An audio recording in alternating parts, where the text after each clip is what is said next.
Hi అండి, అందరికీ నమస్కారం. ఈరోజు మనం వీడియోలో పూరి విత్ పూరి కర్రీ చాలా త్వరగా 10 to 15 మినిట్స్లో ఎలా ప్రిపేర్ చేసుకోవాలో చూద్దాం.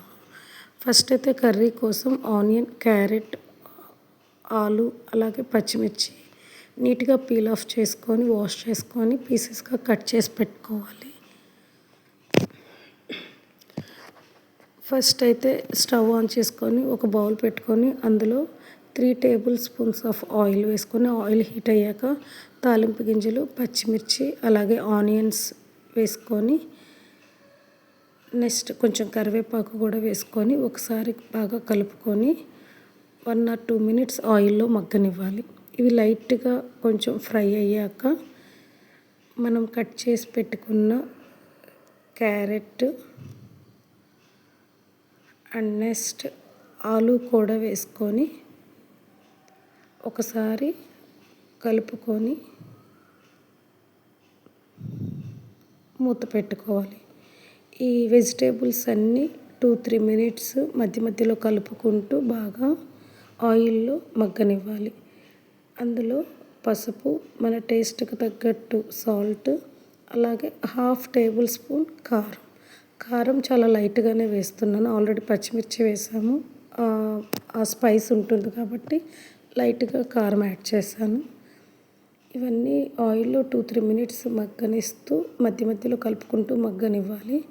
ఇప్పుడు మన కర్రీ గ్రేవీ కోసం ఒక పెద్ద గ్లాస్ మేబీ ఒక 250 ml ఆఫ్ వాటర్ యాడ్ చేసుకొని ఒక 5-10 మినిట్స్ బాగా ఈ వాటర్లో ఈ వెజిటేబుల్స్ అన్నీ ఉడకనివ్వాలి.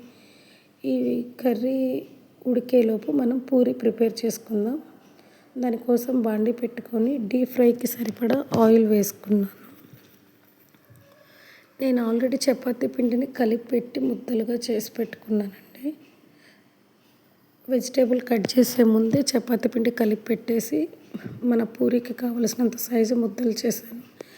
నెక్స్ట్ ఈ హీట్ ఆయిల్తోనే వీటిని నేను ఇట్లా రుద్దుకుంటున్నాను.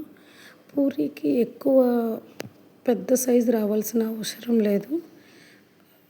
మీడియం సైజు ఈవెన్గా ఆల్ సైడ్స్ మందం లేకుండా మరీ పల్చగా కాకుండా రుద్దుకోవాలి. పూరి వేసేటప్పుడు ఆయిల్ బాగా హీట్లో ఉండాలండి.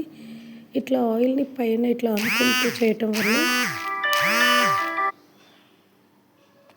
పూరి అనేవి 2 సైడ్స్ బాగా కాలుతాయి. 2 సైడ్స్ పూరి బాగా కాలాక తీసుకొని బౌల్లో వేసుకోవటమే. ఇట్లా మనం కర్రీ ఉడికేలోపు మనకు కావాల్సిన పూరీస్ అన్నీ కూడా ప్రిపేర్ చేసి పెట్టుకోవటమే.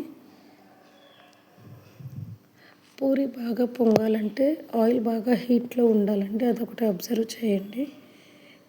2 సైడ్స్ నీట్గా కాల్చుకొని పూరీస్ అన్నీ మనం కంప్లీట్ చేసుకున్నాక ఇప్పుడు మనము పూరి కూరలోకి ఆ కన్సిస్టెన్సీ రావటం కోసం మనము పౌడర్ యాడ్ చేస్తాం కదా. ఇక్కడ నేనైతే గోధుమ పిండి యాడ్ చేశానండి, శనగపిండి యూస్ చేయను. శనగపిండి వల్ల మనకి గ్యాస్ ట్రబుల్ అనేది అనిపిస్తుంది. అందుకోసం మనము గోధుమ పిండి కానీ లేదా రైస్ ఫ్లోర్ కానీ యూస్ చేయొచ్చు. టేస్ట్ ఏం చేంజ్ అవ్వదండి, సేమ్ అదే టేస్ట్ వస్తుంది, బాగుంటుంది కూడా. మనం గోధుమ పిండిని ఉంటలు లేకుండా బాగా కలుపుకున్నాక ఈ కర్రీలో కదుపుకుంటూ వేసుకోవాలండి, లేకపోతే గడ్డలుగా కడుతుంది. అంతే అండి, ఎంతో టేస్టీగా ఉండే puri curry with puri ready. Video నచ్చితే ప్లీజ్ సబ్స్క్రైబ్ చేయండి.